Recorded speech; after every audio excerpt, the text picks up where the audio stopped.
Welcome to QPR Preview Show, episode 5 of 23-24 already, and it's the last show before the international break, this time ahead of a long trip north to Middlesbrough. Before we preview that one, let's have a chat about the defeat against Southampton, and again, for the second week in a row, for me, it was a tale of big chances missed, and I feel like we were unlucky to come away with nothing. What were your thoughts, Dave? Yeah, I thought the same. I thought we was quite unlucky. I thought we should have got something out of the game. I wasn't expecting much out of it, and the start of the game was kind of what I thought it would be, with them having a lot of the ball. But they didn't really create a lot, and once we got level, I thought we were the better side after that. We had chances. We had to get that next goal at 1-1. That was the key for us. We needed to get in front, especially just after half time, when Smith hit the bar and Chair went close. You felt the longer it went on at 1-1, they'd probably get another chance, and they did. But, I think most people expect us to lose at Southampton, but the way we played, there's a lot of positives for me coming out of that. Yeah, if Chair scores, like you said, one of those chances either side of half time, the one that hits the bar goes in, we probably get something from the game. It's really been fine margins in the last two games. For me, we could have had 4 or 6 points from those two games, ended up with nothing, just very unfortunate, really. Begovic barely had anything to do, did he, despite Southampton's possession? Only concern could be we're playing pretty well by our standards, not getting anything. Could it start to affect the confidence of the team, do you think? It could do a bit. I think we've lost so many games this calendar year, and so often you come away from them and you think, God, that was awful. We fully deserved that. But I say the last two, you come away think, there's something there. There's something to work on. There's stuff they need to improve. Don't get me wrong. They've got to start taking those chances. And I think they can be a bit braver on the ball at times as well. I think sometimes we go a bit safety first at times. But there's something to help with here. We fixture-wise, we've had quite a tough start. A lot of away games early on. A couple of teams predicted for promotion. So I don't think anyone was expecting us to win too many games early on. But there's signs that we could do okay this season.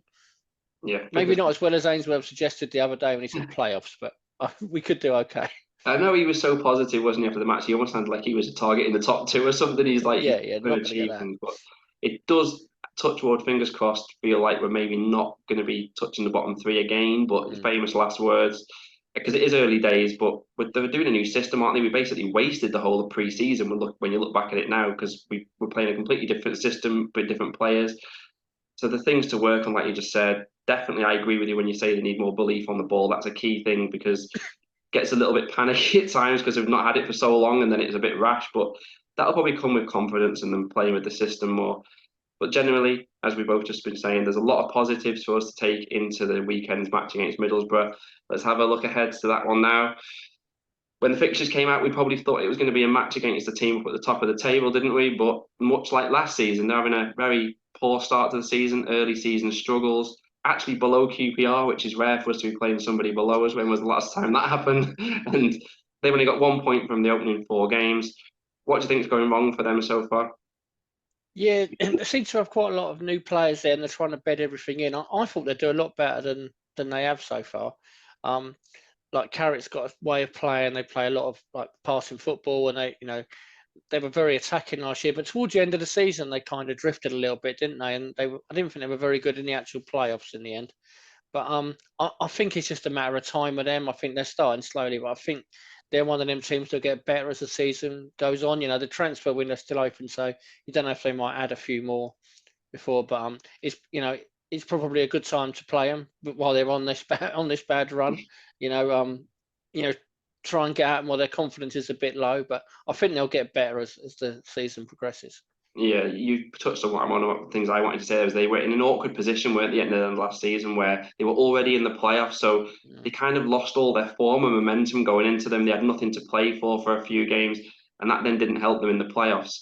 And it feels like maybe they lost a bit of confidence because of that. And add to that then that they've lost a lot of goals, a lot of creativity from the sides, the likes of Akpom, Archer, Ramsey, Watmore, Muniz, all departing them. They probably just need to settle down, like you're saying. I think once they do, they'll probably take off. But hopefully that isn't on Saturday.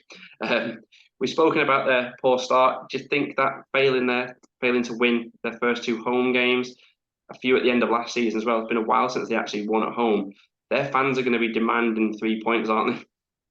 Yeah, they are. It's so important for us that we don't do our usual and concede in the first 10 minutes. We need to make it keep it tight, keep it level, hopefully take the lead and just get the crowd to turn on them. We know what it's like we haven't won at home for ages, and you feel the tension around when you go behind or that at home, and it's going to be the same for them. They're expecting to win. I mean, everyone's tipping us to go down, aren't they? I know we've been better the last few games, but we've still lost them.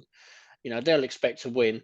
And I think, the longer we can keep it level, the longer we can stay in the game, I think we stand a decent chance, especially playing on the break. We seem to have a lot more pace on the break this year with Smith and Armstrong.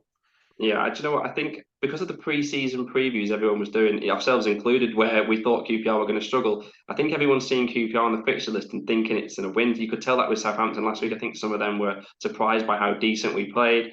Hopefully it'll be the same again this weekend. We have to mention Seny Dieng. Am I cruel for saying it was nice to see him letting in 4 goals last weekend?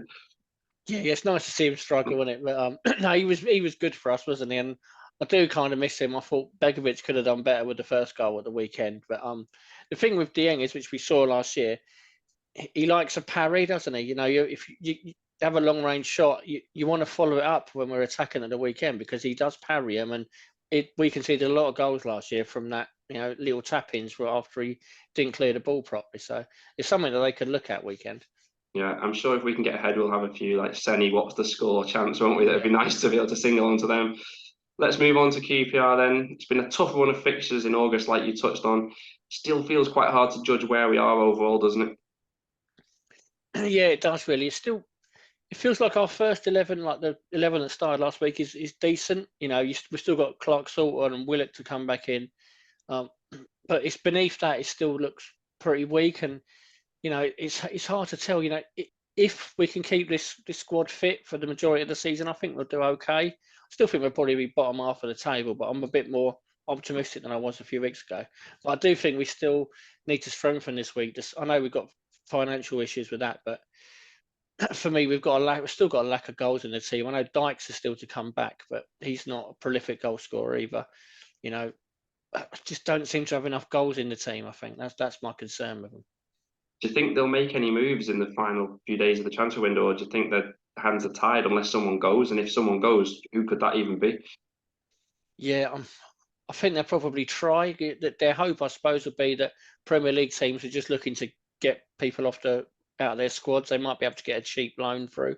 But for ones going, the only ones I can think of is with Southampton and Leicester having money to spend. Will they come in for a Chair or Willock?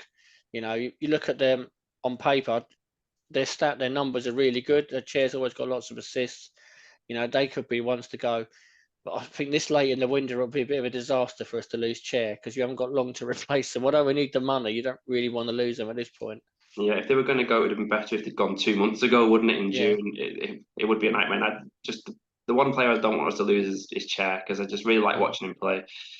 Overall, for QPR, as improved as we've been, the stats do look quite negative. Only Rotherham have had less possession, less accurate passes, less shots on goal. Only Huddersfield have scored less than our 3 goals. But it does feel like we've been saying like we're heading in the right direction, doesn't it? From talking about QPR a month ago after Oxford and Watford to talking about us now, it's like a different club. It's a lot more positive. And it feels like the foundations are in place, signings settling in. And I hope we stick with this formation. I don't know what you think, but because I've enjoyed watching us in the past few games, it's nice to see a QPR side with an actual plan, isn't it? We're going to go to this and approach this game with this plan, and it could get us something from it. Yeah, I think the last couple of games we've just looked a lot better since the Watford one. We were so poor against Watford, and for so much of last season, you turn up and you don't know what they were what have they done all week, because the game plan just seemed to be, oh well, we'll just turn up and hope to win, and it never went well. And it does look like they know what they're doing now with and without the ball. The new players are starting to settle in a bit. I thought Cook was good again at the weekend. I was really impressed with Cole back at Southampton. I thought he played really well. I think there's more to come from him. So there is hope. It is all relative though, because we're coming from such a position of seeing such a poor team for so long. Any crumbs of comfort we're just grabbing onto at the minute, and so hopefully they can keep the improvement, and then the results will start coming. Yeah, I thought Fox was really good as well. Since Watford, he's been impressive. And I think Clark Salter has to stay on the bench. As much as people think he's our best defender on paper and so on, he probably has to wait for us to have a real bad performance before he gets back in, I think. Talking about shape there as well, one thing I thought was an issue against Southampton, kind of touched on it before, was Armstrong was a bit isolated at times, wasn't he? Because it was very much a bank of 5 and a bank of 4 sitting deep, which is fine to counter-attack. But then sometimes we had no one within 30, 40 yards of Armstrong. And that's where we miss Lyndon Dykes, isn't it? Because he fills that gap. Do you think he'll be back this weekend? Have you heard anything? I think he will be back this weekend. I mean, Scotland are playing England next week, so I imagine he wants to be going to that one. So I think he'll be back this weekend. That is, going back to the problem we're trying to bring players in. They do need another striker for that because you lose Dykes, and like I say, Armstrong's up front on his own, and he's got no one near him, and it's asking a lot. I know Coley's done quite well in the few appearances he's had, and he done well in the development team the other day, but it's asking a lot to put him as just second choice striker for the season. It's a big ask for him. So I think they do need someone else up there just to help Armstrong out a bit. Yeah, it feels like that formation does need a more attacking player. Even if it switch with Willock sat there, we went downhill in the second half when he went off, like we said last week. You touched on Coley there, the development side won 7-1. Where do you stand on, should we be sending the likes of him, Pedder, out on loan, or is it better than being around the first team, getting 20 minutes here and there? What do you think would be better for them this season? It's difficult, isn't it? But to be honest, the last 7-8 years since when Les Ferdinand come in, he's talked about wanting to develop, bring players in, give players an opportunity. We've never really done it. We've sent them out on loan. You've had one or two come in. And this is an opportunity this year with a smaller squad and not much money to play with to give these kids a go. You can have an opportunity this year with some of these, like Duke McKenna and Coley, could end up playing 15, 20 games for us this season, quite a few off the bench probably. And if we stay up, we'll be in a lot better position next year. We'll have a year where we've had young kids playing in the first team. It could work in our favour a bit. It's important that we got that experience in the summer with Colback, Cook and Fox. I think that's really going to help us. But, I'd like to see more of them rather than loan them out. I don't think that loaning players out has worked that well for us the last few years. Yeah, I know people talk about Chair and Eze going out on loan, but it doesn't. Pretty much, they're the only two examples you could really say where someone's smashed it out on loan, aren't they? And I think this season, because you can have 9 subs on the bench, it's the perfect opportunity to keep them around because depending on how matches are going, you're always going to have the chance to maybe get them on each week. Whereas in the past, you could maybe only take one of them away with you each week, whereas now you can take 3 or 4 of them. So I'm with you. I think they should be sticking them around the first team, giving them game time when they can. Last talking point, I think, over the week has been Willock and Richards missing out last weekend. Richards in particular has created some discussion this week because there was no really anything from the club about why he was left out. Sometimes they put out a tweet, don't they, saying he's missing with injury. There was nothing. Is it attitude, fitness? What do you think? It's another one. He's clearly got ability, hasn't he? But he just looks like he's not that interested whenever he plays. I watched him in the cup game against Norwich. I thought he did okay. He looked all right on the ball, but he just looked to be carrying a bit of weight and just seemed so slow and sluggish. And you just think, come on, this is your opportunity this year. Like we just said, if you're a young player there this year, you can grab a place in the first team this year. But I don't know, he's never really done it. You don't know if there's something going off the pitch that's affecting him. But if he's not even making the bench at the minute, when you're seeing the players that were on the bench last week, it was all academy players basically, wasn't it? Something's not right, is it? I think with Willock, it's probably an injury. He's been struggling with hamstrings for a long time now, hasn't he? But Richards, I think, is a bit more concerning. Yeah, especially because they've not confirmed anything. And then you'd think he maybe would play for the development squad because even Adoma was playing to get some minutes in his legs. So it is a bit of an odd one. I can only assume it's literally still coming down maybe to that Oxford challenge where he jumped out of it in pre-season. And Ainsworth from that moment has probably thought, you're not for me kind of thing. We'll see. We've spent money on him as well, haven't we? That's the thing. He's the only one we've really spent money on in the summer. And you think that's really been wasted because he looks nowhere near getting a regular place in this team. Yeah, that's hamstrung us massively, hasn't it? I bet there's probably regret in the boardroom about that one, but definitely, yeah. They probably thought he was going to be the next Chris Willock, and it hasn't quite turned out that way, has it?